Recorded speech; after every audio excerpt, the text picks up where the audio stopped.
county assemblies, and that governors will then be called to the Senate not as the first level of oversight, but to clarify certain things, probably audit reports, annual audit reports. And in fact, having served in the first cohort of governors, we only used to get invitations from the Peak Park Committee then.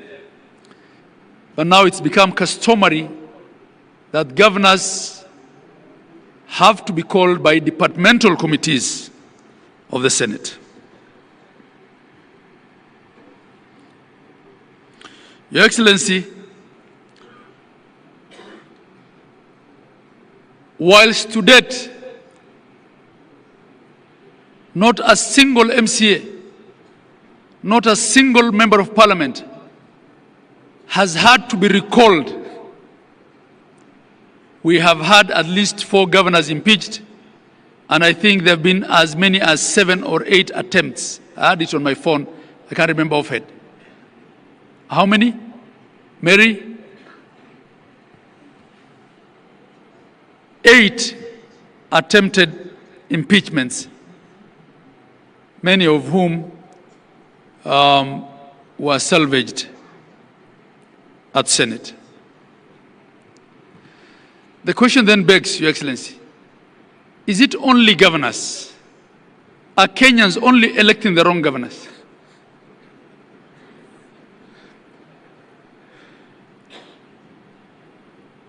Is it only governors that are so bad that they have to be impeached and can't finish their term?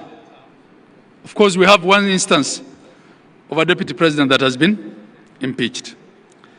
And up to date, I don't think we have a clear impeachment law for governors that sets the threshold. We're still relying on the constitutional provisions and the question of the County Governments Act. Your Excellency, the weaponization of the fight against corruption is another matter that we have to address openly. If you look at the annual budget, it's 10 to 13% of the annual budget that gets devolved, which means 87 to 90% of the budget is still sitting at the center. But this week, Your Excellency, the national media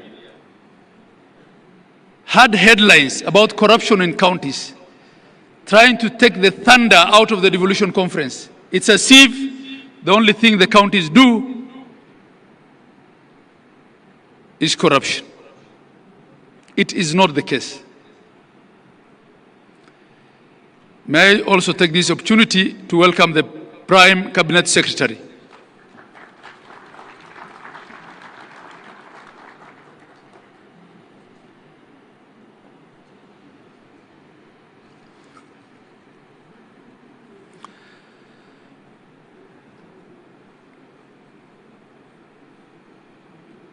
You're most welcome, the Prime Cabinet Secretary. Karibu.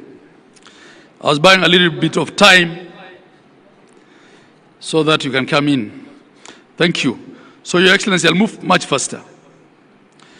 So I was talking about corruption. Yesterday, His Excellency, the President, I think, in a very open and clear manner, spoke to the question of what I call non-executive corruption. Corruption in other arms of government. Your Excellency, as a Council of Governors, we feel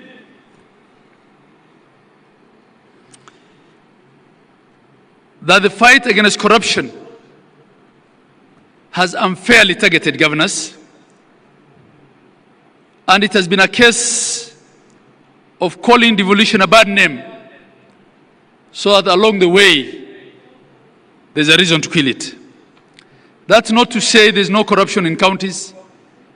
We have admitted as Kenyans that corruption pervades every aspect of our life. All we're saying is, let's fight all corruption. Your Excellency, I'm reminded that a lot of the governors who left office are in dire straits economically. We'd actually want to be told how many of the choppers at Wilson belong to governors or former governors. Some of our colleagues who left office cannot afford to buy fuel. Yesterday, we heard how there is an impending law to give pension to MCAs. MPs have pension. Why can't governors have pension? Why do we want to pride as a nation that our governors, some of whom have served 2 terms, don't even have, in fact, had it not been for SHA, probably, medical cover? Your Excellency, my colleague from Garissa usually says being a governor is like working in a landmine. You have to buy your peace at every level. I don't think that is what devolution was meant to be, Your Excellency. And I'm saying these things because, coming back to the truths, the second truth is that you are the father of devolution. And I feel comfortable saying these things in your presence because I know you can address them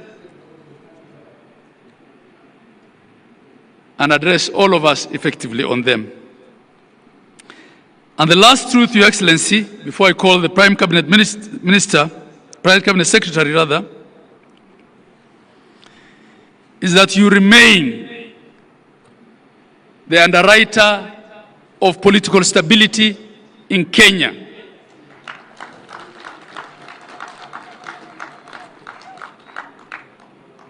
Your detractors will say all manner of things.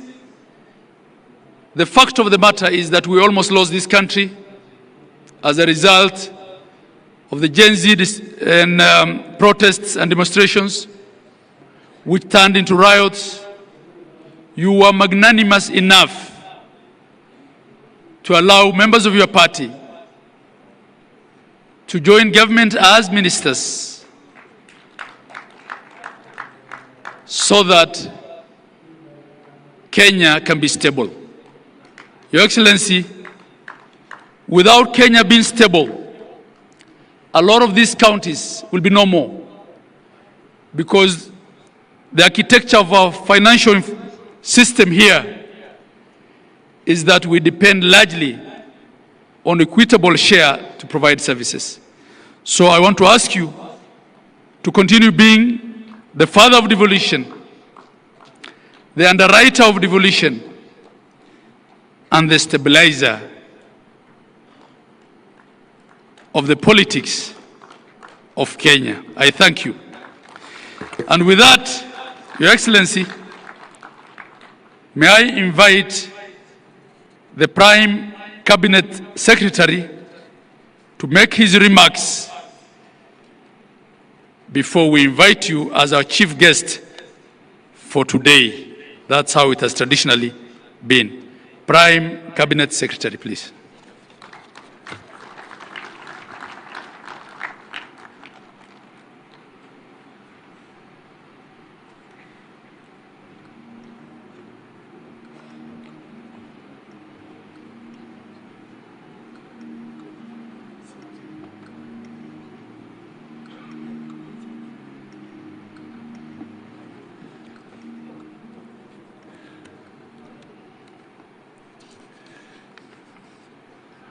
Homa Bay hoye! Homa Bay hoye!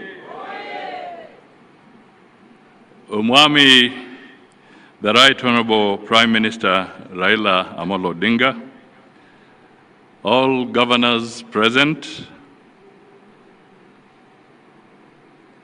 cabinet secretaries present, all our legislators who are present,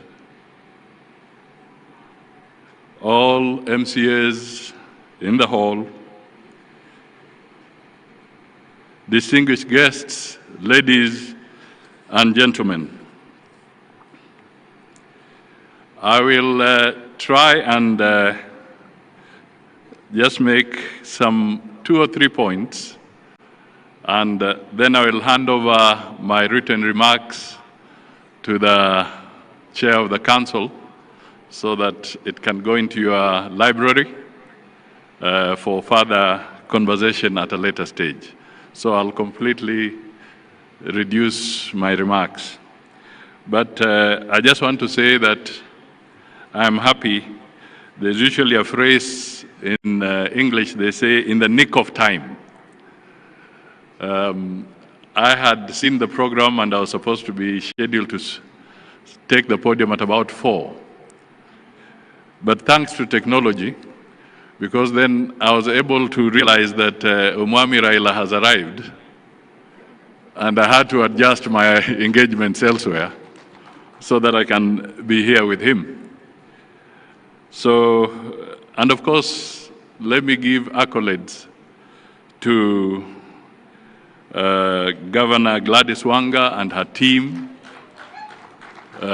in the county for putting together a very, very colorful and important function for governors and for the country. Your Excellency Raila, we are standing here because devolution, in a way, is the product of different factions of our political landscape coming together. You will recall that after 2007-2008 elections, the Honorable Raila Odinga and the late Mwai Kibaki brought together what we commonly call the Grand Coalition Government. In the Grand Coalition Government, I was assigned the role of being Deputy Prime Minister and also Minister for Local Government. And through the leadership and guidance of the Honorable Raila and the late Mwai Kibaki, I spearheaded the sessional paper on devolved government under the Constitution of 2010, and also to ensure the 6 primary pieces of legislation to anchor the process of devolution and to have them ready on time for the general elections was a difficult task. The Prime Minister was very clear then that we must deliver on ensuring that we get to the next general election with devolution properly anchored and ready to go. So we did that, and in that parliament, the sessional paper was approved, and attached to the sessional paper were 6 pieces of legislation, which today formed the basis and the foundation for the devolved system of government. So I want to confirm what the chair of the governors was just saying a few minutes ago, that it is not fiction, it is a fact that Raila was at the center of ensuring that devolution takes root. Now, let me come to another very quick point. Maybe it has been said by previous speakers, but I normally wear my other hat once in a while to look at numbers. And in the past 11 years, we are now in the 12th, in terms of the consolidated figure of equitable share in revenue, county governments have received 3.6 trillion Kenya shillings, consolidated in the last 12 years. I will not go into the debate as to how you have utilized those resources. I think the best judges are the residents of your counties, and of course, the Auditor General, who from time to time is charged with the responsibility of scrutinizing how public resources have been utilized. Let me also highlight that through the media and previous contributors, there's been a lot of conversation around efficiency, proper utilization of resources, management of the payroll systems across the 47 countries, the effect of mismanagement to taxpayers. So I will not want to speak too much to that. But let me just highlight that we also have a record that there are about 688 delayed projects across 34 counties, valued at about 24 billion Kenya shillings. And in 33, there are also about 40 unutilized projects in 10 counties amounting to about 400 million Kenya shillings.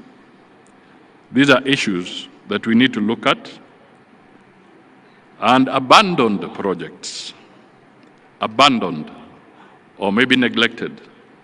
In 33 counties, we get a figure of about 20 billion worth of abandoned projects. That, again, becomes a matter of grave concern and critical action from our leaders across the board. Your Excellency, let me just pick up one more issue. Well, two more issues, really. One is that good policies are anchored on accurate and hygienic data, whether it is at the national level, at the county level, or even at sectoral level. I would want to urge that all county governments, if they can work systematically to strengthen their county statistical departments and capacity so that accurate and hygienic data can be generated so that we can have a strong basis, data-driven insights into the challenges that face all our counties. Let me also flag something that we need to address, and I mean no ill will, but I'll give a very specific example. And I speak to this because it touches on the portfolio of foreign affairs directly. Sometimes how we manage investments and foreign investments in our counties is absolutely critical. Let me give you the example of a regrettable case in Meru County involving Leopard Rock Lodge. This was a luxury ecotourism facility which was built by a French investor at a cost of 500 million shillings. In 2019, the previous county administration, I'm not talking of the current one, I'm saying the previous one. That's why I said I mean no ill will. The previous county administration officials allegedly orchestrated forceful eviction of the investor, leading to the destruction of the lodge's infrastructure within Meru National Park. The investor, a French national, had legally leased the land and invested in this facility. But because of local politics, the damage was caused. This gentleman went to court. The courts ruled in favor of the investor, awarding compensation for breach of contract and unlawful eviction. The matter escalated internationally when the French embassy raised concerns with our national government, highlighting the damage to bilateral relations and investor confidence. Ultimately, in May 2025, the national government intervened at a cost of hundreds of millions of shillings, shifting the burden to taxpayers and underscoring how local missteps can impose national costs. So I thought this forum would be important for me to make a passionate appeal to Kenyans in all our 47 counties and leaders in all our 47 counties that competition for foreign direct investment is absolutely essential for growth, for employment, for revenue. And if we do not respect the rule of law in those counties, we cause a lot of damage and the consequences can be very grave. So I wish to encourage that we take corrective action and ensure that investments in our respective counties are properly safeguarded. Finally, let me just talk to the issue that still remains a crisis across the board. And this is garbage collection, solid waste management. 12 years into devolution, we still grapple with huge heaps of waste, blight in our urban and rural landscapes alike, posing severe threats to public health, the environment, and indeed our national dignity. Let us look at this area carefully. Garbage is big business. It's big business. You all know it, your experts have told you about it. The question is, who is benefiting from this big business? Are we all losing?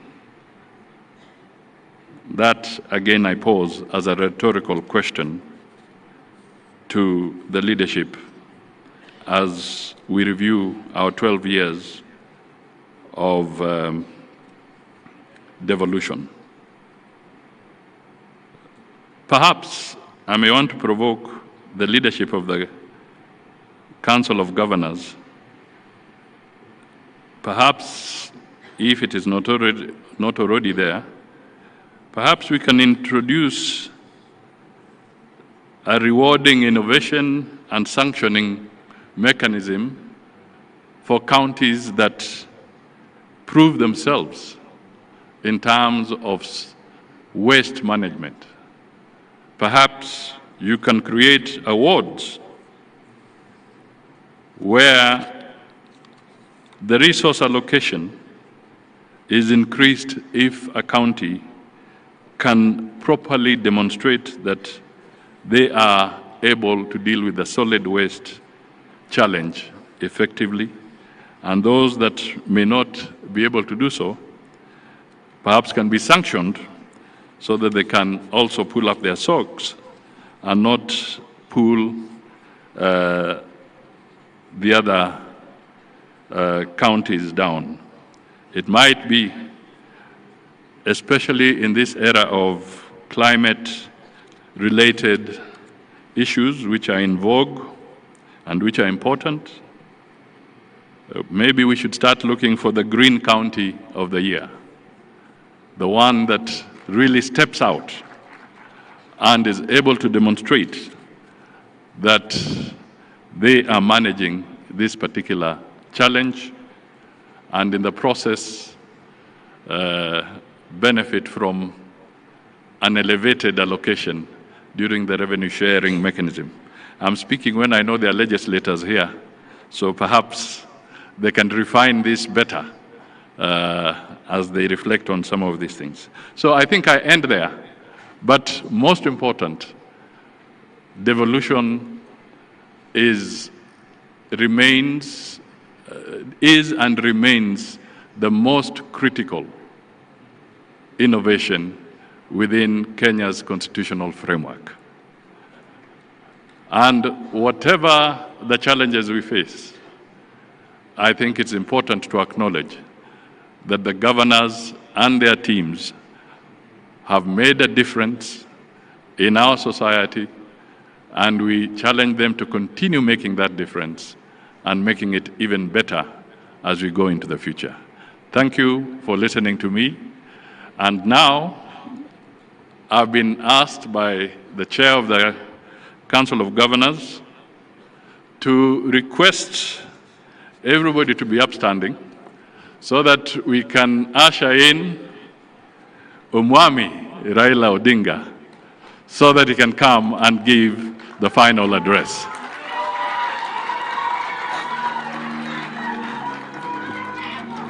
Kama kuna wimbo weka juu.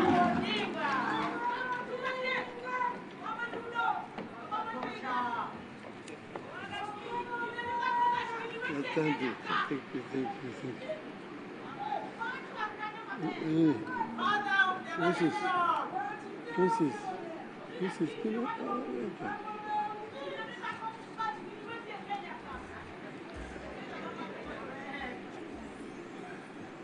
Asante. Thank you very much. You may be seated. The Prime Cabinet Secretary, Anna, my friend, the Chairman of the Council of Governors, our host today, the Governor of the great country of Mutembei, all governors who are here, all honorable members of Parliament, distinguished guests, now wana Mutembei, hamjambo. Hamjambo. Osaure. Asante sana. I usually call my brother there Anna.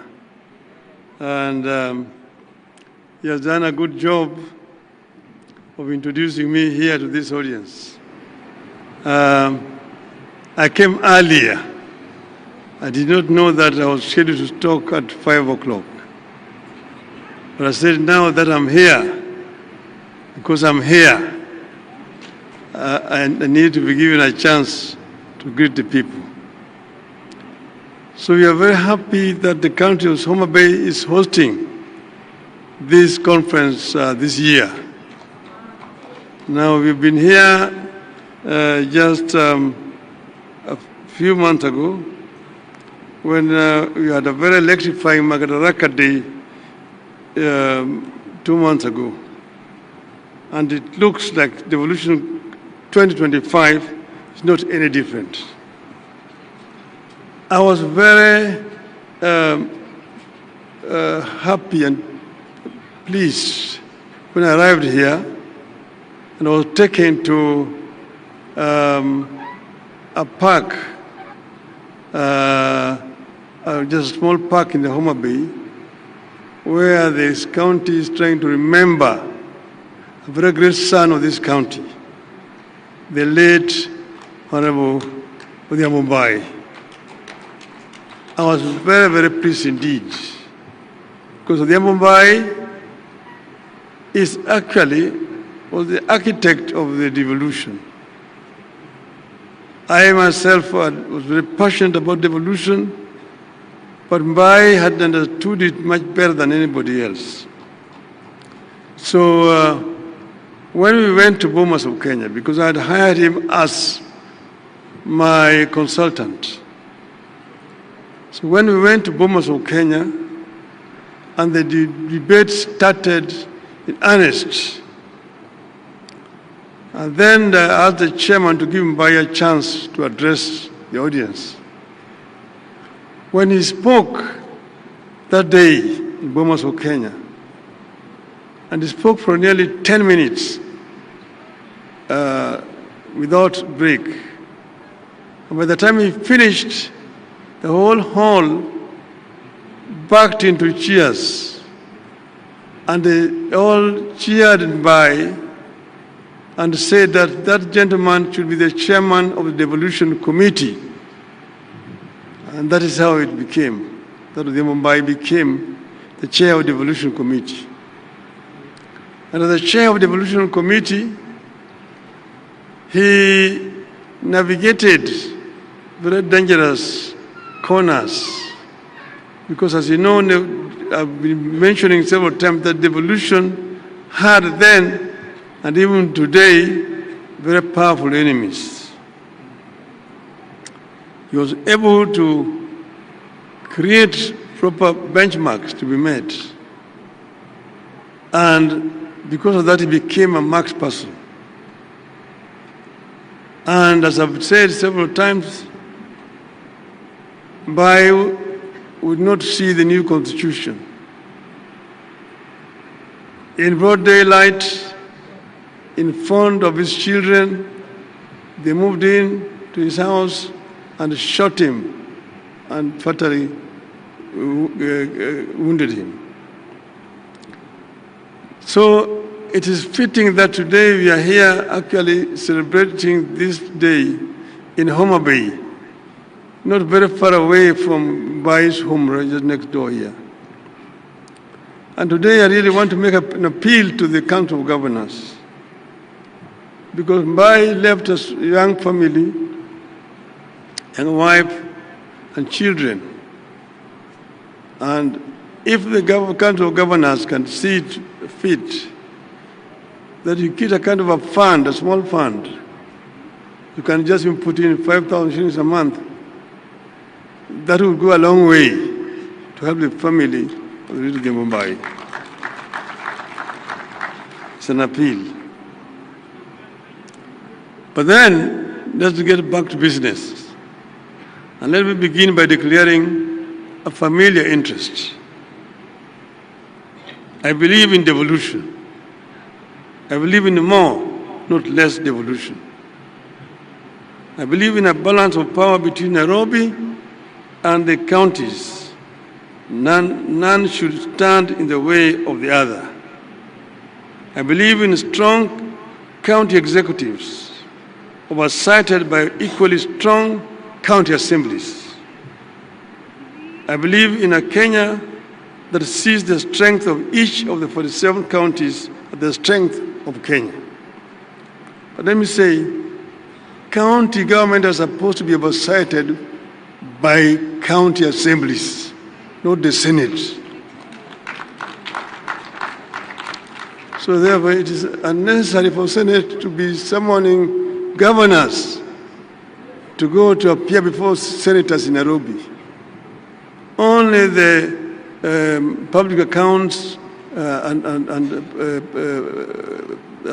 public investment committees should summon not even governors, the chief executives of the county government. It's a waste of time all the time summoning governors to come to appear before parliamentary committees. Centralism still has strong supporters, but I believe its days are in the past. Centralism comes with some bad habits. It thrives on keeping the whole country waiting for Nairobi to make decisions on very local issues that Nairobi knows little or nothing about. Devolution beats centralism at allowing local people to make decisions on local issues. Decisions affecting only Homa Bay should be taken in Homa Bay or any other country for that matter. Only decisions affecting the whole country should be taken by the national executive in Nairobi.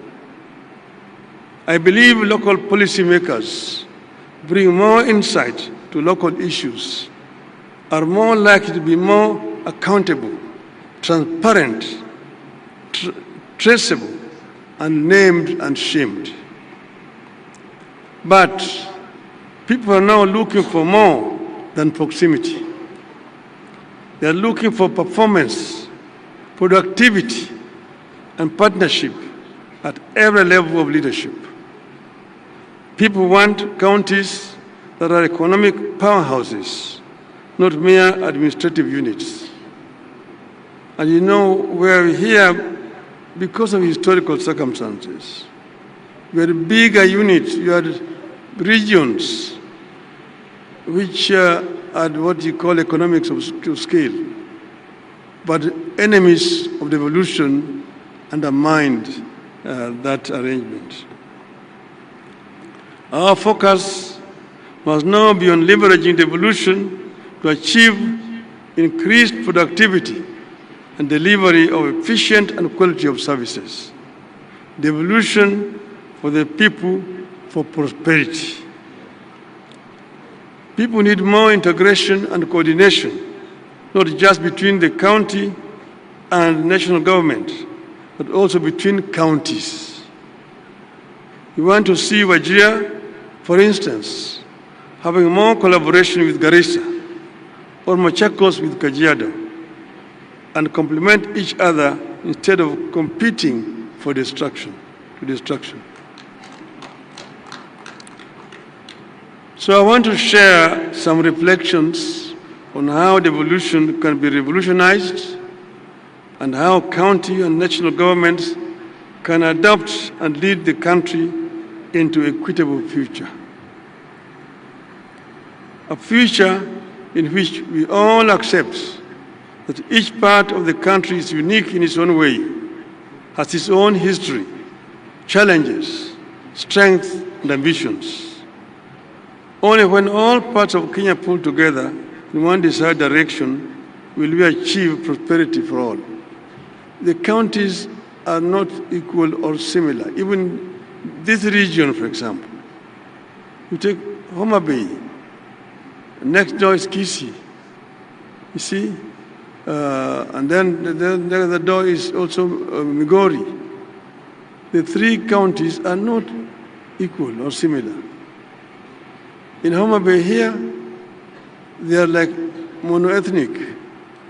They can afford to talk the Luo Apa. Even the Suba speak the Luo. In Kisii, in Kisii they're also monoethnic. When you go to Migori, they are bilingual. There are Koreans there, and there are the Luos there. So you cannot speak Luo in an assembly in Migori. See, in Kisumu, next door, different from Homa Bay, though they share the lake. Kisumu has an international airport. Kisumu has a railway line. Homa Bay does not have a railway line, does not have an international airport, and so on and so forth. So counties differ. So Where are we at this stage? Devolution is a process, not an event. It is about finding a balance between national and local aspirations. In this regard, we have made some significant progress. The most important step we have made is to make it the core principle behind devolution widely accepted. The principle of doing locally what is best done locally, and nationally only what is best done at the national level. But devolution must undergo continuous review and reinvention. The world is changing fast. So is Kenya. In 25 years from today, just from today, we will be in a Kenya of over 80 million people. Look at 25 years from today, it's just a turn of the century. And today is 25 years from then. From 25 years from now, we are going to have 80 million people living in this country. The eyes of our people will be on their counties.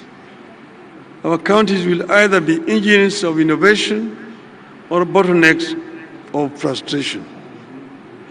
The choice is ours, and we must choose boldly.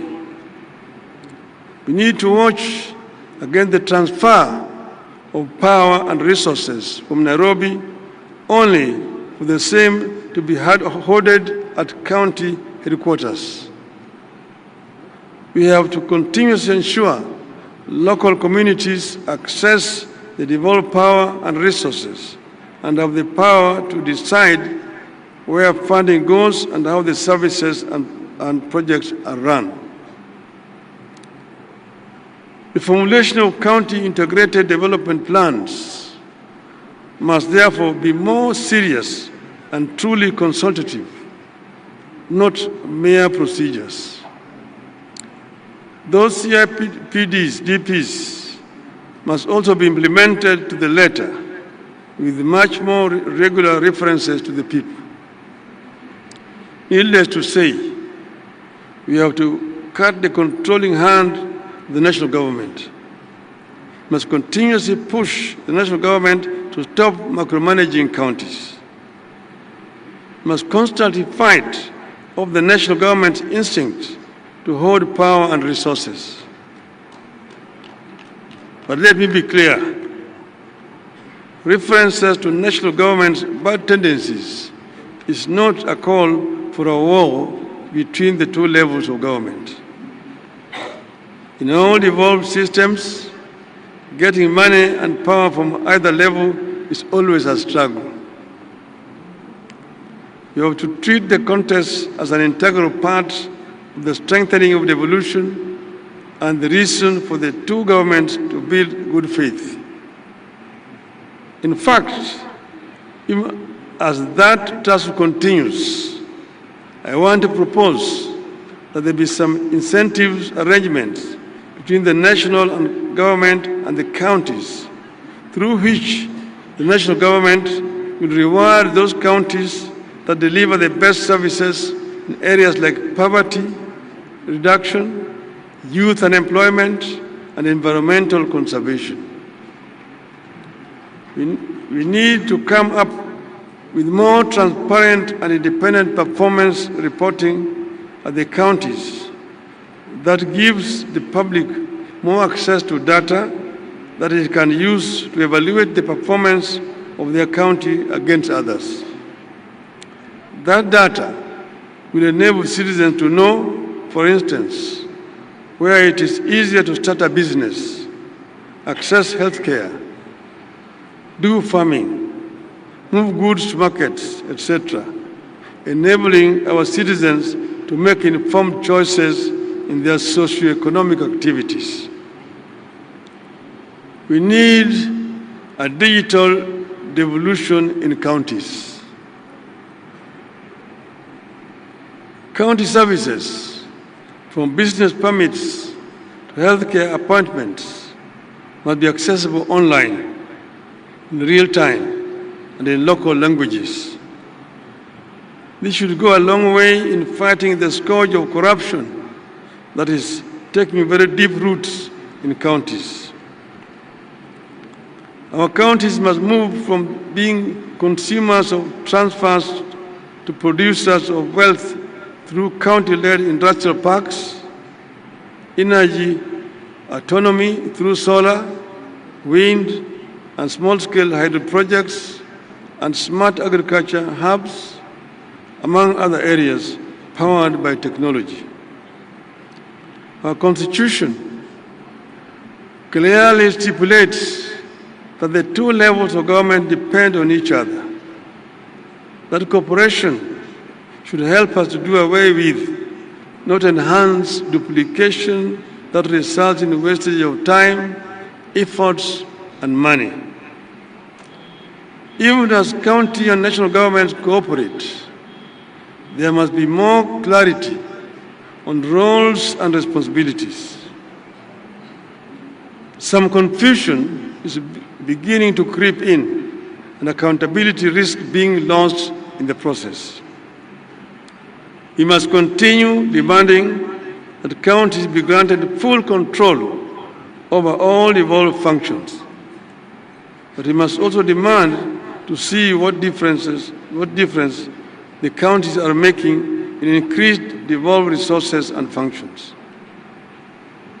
At the same time, we need to bring more areas into the devolution fold. Our constitutional making was characterized by negotiations and give and take. To avoid a war, for example, with NAT, we only devolve early child development aspect of education. Because NAT had threatened us that if we devolve education, they are going to mobilize teachers to oppose the new constitution. And that's why education was not fully devolved. We must now break the cycle of managing our schools from far away in Nairobi. The time has come for Kenya to devolve education up to secondary school. It makes no sense to see a Minister of Education going to Marsabit, to Garissa, inspecting primary school structures or construction. It's a shame, because that is the work that should be done by the governor of the counties there. The time has come to devolve education. In the interest of efficiency and better service delivery, all money is currently managed by the NGCDF and NGAAF should be surrendered to counties. When CDF was formulated and promulgated, the people of Kenya were seeking an equitable distribution of natural resources which had been denied through an imperial presidency. Most of the work here was basically left to Harambes. He wanted to build a tuition build block, Harambee, dispensary, Harambee, and so on. Since that time, everything in the system of governance has changed. We removed the patronage system in allocation of natural resources. We adopted devolution. We established a constitutional commission to allocate revenue between the national and county governments. We empowered the parliament on budgetary matters. Everything Kenyans have done to re-establish good governance has made the CDF system obsolete. It is serving no known role in the new constitutional architecture, and it is no longer relevant in the new constitutional dispensation. Indeed, the only thing this system does is to pervert the role of the representative of the people and to deflect their attention from duties placed upon them by the Constitution. The legislatures are elected to represent the people, to legislate, and to oversight the national government. It is not their business to be distributing bursaries or, or be constructing classrooms and so on. Those are the work of the county government. Well, the MPs are constructing roads, constructing schools and hospitals. The same goes for infrastructure development. There is no reason for Nairobi-based agencies to continue flying over counties and construct roads in our urban centers and within our counties. I strongly believe that time has come for the authority over urban and rural roads to be handed over to counties while the national government manages international highways and national trunk roads. I was the Minister for Roads, Public Works and Housing. I'm the one who took the bill to Parliament to create Kera, Kura, and Kenha. But that was under a unitary system of government at that time. With a devolved system of government, there's no need for somebody sitting in Nairobi to be in charge of rural roads in Homa Bay or Kiambu or Lambu, for example. So this is an idea whose time has come. It does not make sense that some roads in Kisumu town cannot be managed by the governor of Kisumu. That somebody sitting in Nairobi called Kura who claimed those roads as his roads. The same thing in Mombasa, Eldoret, Nakuru, and so on.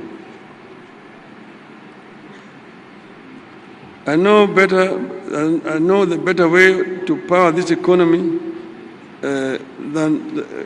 there's no better way to power this economy than to have major road construction works going on across all the 47 counties at the same time. I am well aware that some of these functions are currently not devolved and may require constitutional amendments to be transferred to counties. But through delegation of functions and legislation, we can get this work done and in the process take more power and resources and prosperity to the people. Finally, I want to address these two other issues. One, the governors have mentioned it, that governors serve the counties and they can serve 1 term, 2 terms. I've got a number of governors who have served 2 terms. In Parliament, we did an amendment so that any member of Parliament who serves 2 terms is automatically entitled to a pension. Why can we not do the same thing to the governors? A governor who has served 2 terms needs to be entitled automatically to a pension. So this is a recommendation that should come from Homa Bay. And members of Parliament should seize this matter and go and move an amendment in Parliament. Okay? Second thing is issue of corruption. See, corruption is not confined to the counties, and I'm happy that the President talked about this. I talked about it the other day. Our society will not develop until we manage this animal, this beast called corruption. And it is in all aspects of our lives. First, you talk about executive.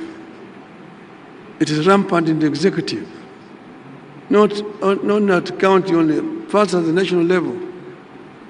In the procurement and in revenue collection, that's where it resides. Revenue collection, these revenue officers, whether it be the customs officers, there be income tax, there be VAT officers. There's a lot of pilferage in that right. There's a lot of leakages. And then procurement officers. Again, here there's an area where there's a lot of pilferage. You're procuring so expensively. You'll be told now you're building affordable housing. But at what cost? At what cost are you building the affordable housing? Yeah? And all that eventually is burden pushed to the taxpayer. So this is an area where we need to face these enemies of our society squarely in procurement and in revenue collection. The other area here is, and this is both at the national and at the county level. Then go over to the legislature. Again, it's domiciled in legislature. A lot of money was being wasted by people who should be working productively, being summoned to appear before parliamentary committees. And you find parliamentary committees sometimes saying, we are cancelling this project. They're only doing that because they've been funded by a contractor who lost the contract. When there's a tender, there must be a winner. And once that the tender has been awarded, the contractors who lost will look for the member of parliament or an MCA. Or the contract has been corruptly awarded. Then immediately they now summon the minister or the PS to come, and you want to investigate this. They shout make a lot of noise, but basically they are being paid by the losing contractor. And they've been doing this, you find the contract has been properly awarded, it's suspended, it's cancelled, and you know the financial year is very short. By the time you awarded the contract, it is September. If somebody goes and suspends it, you'll be into the new year. The whole financial year is wasted, money is not spent. So Parliament must also be brought on board properly, because Parliament is also actually impeding implementation of government projects by being corrupted by contractors. And then, come over to judiciary. Judiciary is also not blameless. When some people tell you that rather than wasting my money in hiring a lawyer, I'd rather bribe a judge, and I will get whatever I want. A criminal, somebody that committed a crime, when he's supposed to be arrested, rushes to court, and when they go to court there, gets an order to stop him from being arrested. So the judiciary is a major impediment also. So the corruption resides also in the judiciary. And you come down to the private sector. The private sector is also not blameless. The private sector is where there's competition for contracts, and the ones who now go and bribe the executive, they also bribe the legislature and so on. So there's always a giver and a taker in a corrupt deal. So the private sector is also not blameless. The media is also not blameless here. The media is very much deeply involved. If you see the media saying, oh, we are exposing corruption here, they have been paid. That we have done a professional investigation exposing corruption in the legislature, or in judiciary, in the executive. They themselves have been paid to do what they're doing. So the media is not blameless in this one here. So we need to deal with this issue squarely by looking at this animal called corruption, the face, and dealing with it. That's the only way that our country will be able to move forward. I thank you very much for listening to me.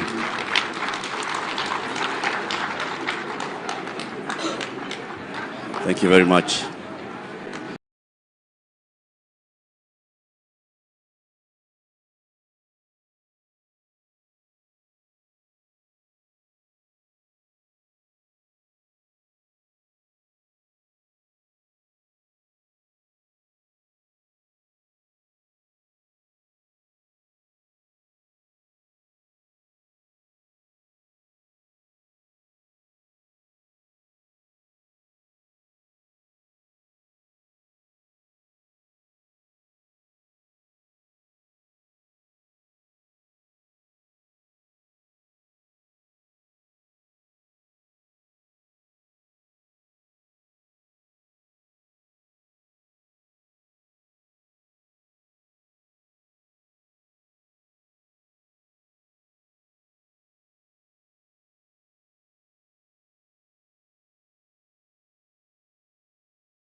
Thank you.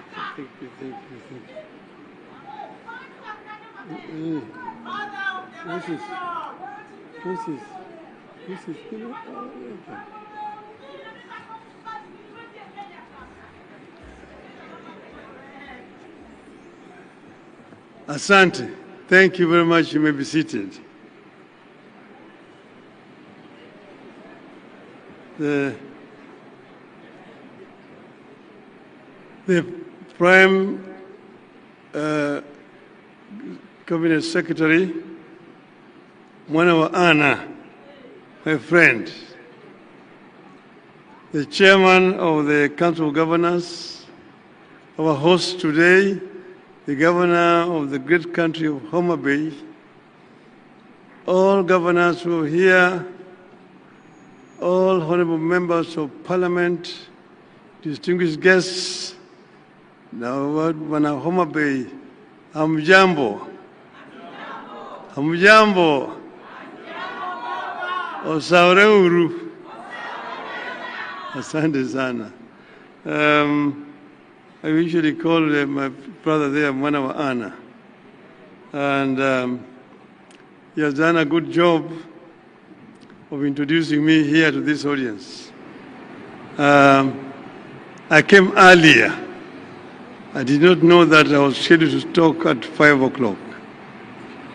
But I said, now that I'm here, because I'm here, I need to be given a chance to greet the people. So we are very happy that the country of Mutembei is hosting this conference this year. Now we've been here just a few months ago when we had a very electrifying Madaraka Day 2 months ago. And it looks like Devolution 2025 is not...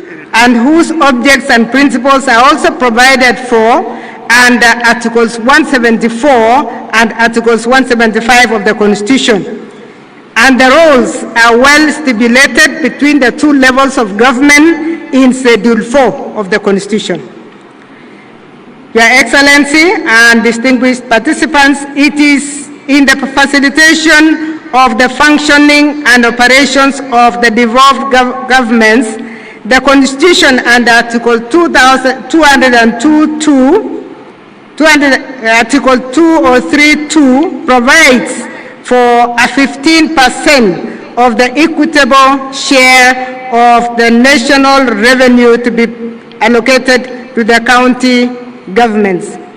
The county governments may also receive additional allocations from the national revenue, either conditionally or unconditionally, under Articles 202(2) of the Constitution. Resources are also provided under Article 204(2) through the Equalization Fund to provide basic services including water, roads, health facilities, and electricity to marginalized areas to achieve the same level of development as other parts of the country in the principle of equity.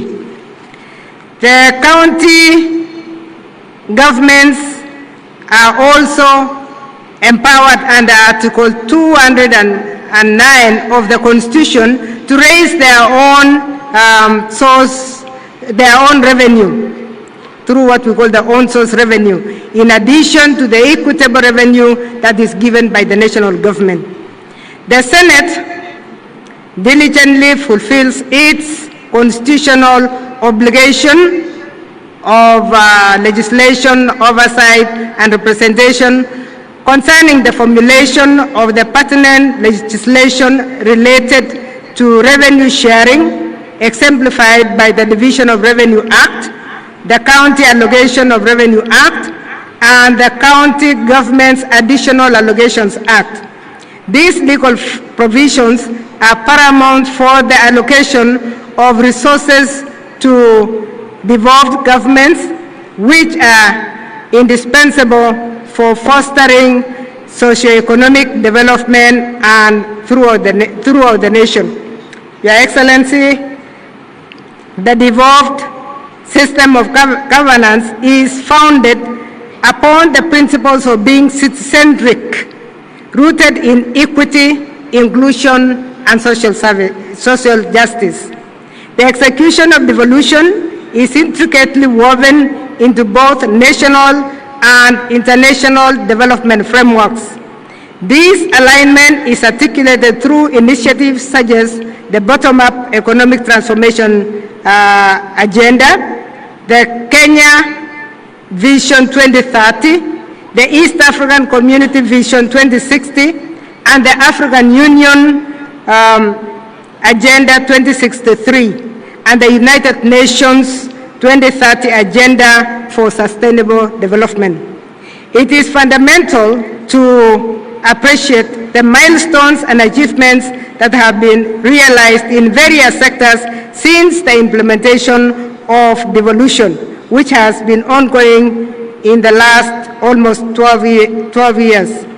The devolved governments have made significant strides in the development of health facilities, human capital development, development of modern early childhood education centers and vocational training institutions, provision of platforms for public participation, industrial development in processing and value addition, infrastructure development, promoting agricultural production and development of water infrastructure, among others, and we appreciate that from our county executives.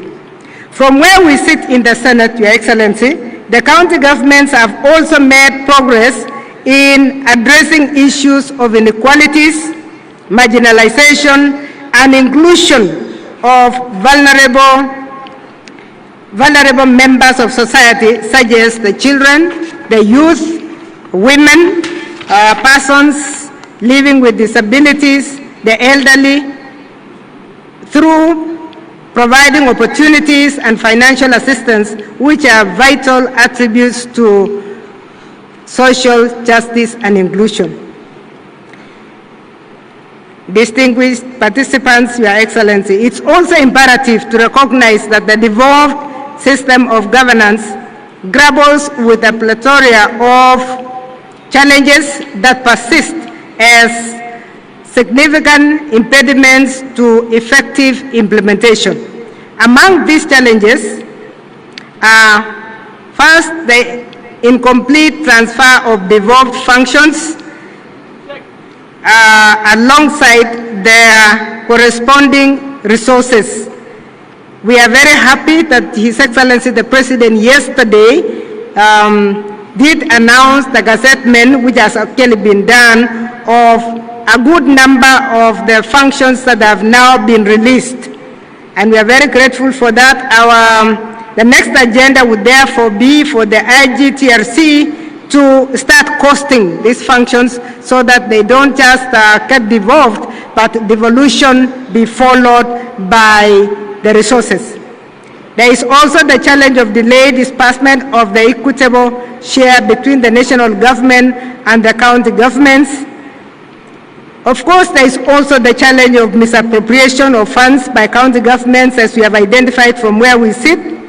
There are leadership disputes also that have culminated in impeachments and the emergence of factions within county leadership, not just in the executive, but also in the county assemblies. In this regard, there is need for appropriate actions to be taken through consultations and cooperation among all relevant stakeholders to provide the much-needed reforms that may assist the devolved governments in the achievements of the objectives of devolution, as well as the fulfillment of the national values and principles and the principles of governance. This takes cognizance of the aspirations of all Kenyans for a government based on the essential values of human rights, equity, freedom, democracy, social justice, and the rule of law as espoused in the preamble of our Constitution. This devolution conference, therefore, Your Excellency, serves as an invaluable platform for introspection and assessment of the feedback regarding both the achievements and deficiencies, allowing for a strategic recalibration aimed at transforming county governments into robust institutions that catalyze socio-economic advancement within our republic. With those remarks, Your Excellency, I want to thank you and thank all the participants for listening to this message from the Senate. Thank you. Let's appreciate Professor Kamar again. It's now my pleasure to invite the Cabinet Secretary for Ministry of Health, the one and only Honorable Aden Bare Duale, to come and make his remarks. Karibu sana Waziri. Let's appreciate Waziri as he comes to make his remarks. Karibu.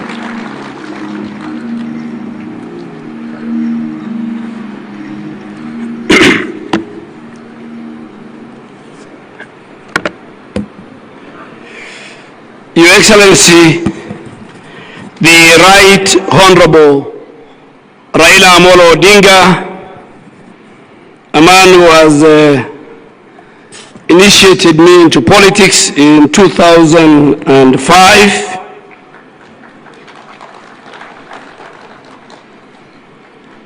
Your Excellency, the Governor of Mutembei, Honorable Gladys Wanga, one of my very, very good legislator when I was the leader of majority, the chair of the Council of Governors, Excellencies Governors, Deputy Governors, colleagues from both the Senate and the National Assembly, colleagues from both levels of government, our development partners, Honorable Excellency, former Prime Minister, as we come to the day 2 of the Devolution Conference, let me first extend my heartful appreciation to Homa Bay County for its warm hospitality, and also to the Right Honorable Raila Odinga for his enduring leadership in advancing equity and justice.